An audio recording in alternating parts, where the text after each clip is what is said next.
Monday, now your local news.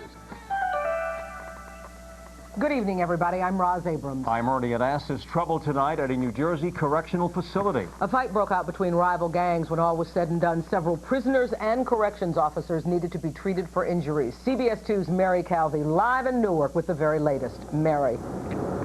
Well, and tonight, CBS 2 News has learned that 25 weapons were discovered in cell searches inside the Essex County Correctional Facility. Those weapons made from parts of plumbing, even cabinets. And it was makeshift weapons this morning that were used in a jail fight between gangs. The Bloods and the Crips, they constantly fight with each other. And today, a fight led to an inmate being stabbed with a makeshift weapon. The prisoner is hospitalized tonight with a punctured lung. 6 other prisoners received minor injuries in the fight that erupted while the inmates were being served a pancake breakfast. More than a dozen got into the melee over exactly what. Officials are still investigating. Scott Faunce, the director of the Essex County Corrections Department, tells CBS 2 the jail is prepared to deal with these type of situations. We are assessing the situation to determine whether or not additional resources are needed. 5 corrections officers were hurt responding to the melee, all minor injuries. The 22,000 inmate jail opened only last month. Since then, the head of the PBA says he's called for the gang members to be in lockdown. Because of this new jail and the way they're running under what they call direct supervision guidelines, calls for these gangs to learn to live together. It's not happening. They keep attacking each other, they're making weapons, they're stabbing each other. And CBS 2 has learned that the inmates involved are now in lockdown, and those weapons searches expected to intensify tomorrow. Live in Newark, Mary Calvi, CBS 2 News. Ernie. Thank you, Mary. There are more disturbing images tonight showing abuse of Iraqi prisoners, and the U.S. military will move swiftly to hold a public trial later this month. CBS 2's Todd McDermott is here now with the very latest and a look at what comes next. Todd. Ernie, next will come even more graphic, more horrifying revelations of the vile crimes committed against detainees at Abu Ghraib prison outside Baghdad. There are reportedly photos of prisoners being sodomized, evidence of prisoners being raped.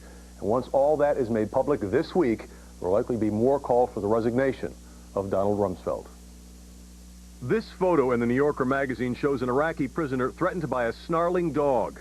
The detainee is naked, appears to be restrained, and apparently he's about to be attacked. We have a photo of the dogs right at him, and then a moment later he's on the ground and there's a large gaping wound and a big pool of blood. And it's not hard to draw the obvious inference. He was definitely attacked in that particular picture. We will be receiving this week in the Congress the complete files of those pictures. 24-year-old Army Specialist Jeremy Sivitz goes on trial first, one of the original 7 soldiers charged. The court-martial will be conducted in public beginning May 19th in Baghdad. Note that we try to make these types of proceedings as transparent as possible. There's significant precedent for that. We've done this over the years. It is not our intention to hide anything. Republican Senator Chuck Hagel appeared on Face the Nation to call on the Pentagon to also hide nothing. It's devastating. Get it out. Get it out now. Deal with it swiftly, publicly, and fairly. Meanwhile, violence in Iraq continues to focus on civilian targets. The latest, Baghdad's Four Seasons Hotel, where a bomb hidden outside the hotel bar wounded 6 people, all from either Great Britain or Nepal. Whether or not revelations of the prison abuse are fueling more fighting, Defense Secretary Donald Rumsfeld remains a political target for those seeking accountability for the horrors that have come to light. If it's a system failure that is so widespread, so many abuses, so much lack of control that you don't trust the people at the top to be able to fix it, then he'll have to resign. An editorial to appear tomorrow in the influential Army Times, Navy Times, and Marine Times newspapers accuses Defense Secretary Rumsfeld of, quote, a failure that amounts to professional negligence. Pentagon officials now say U.S. soldiers assigned to Iraqi prisons were not given training and treatment of detainees. It was just assumed they would follow the Geneva Conventions. Roz?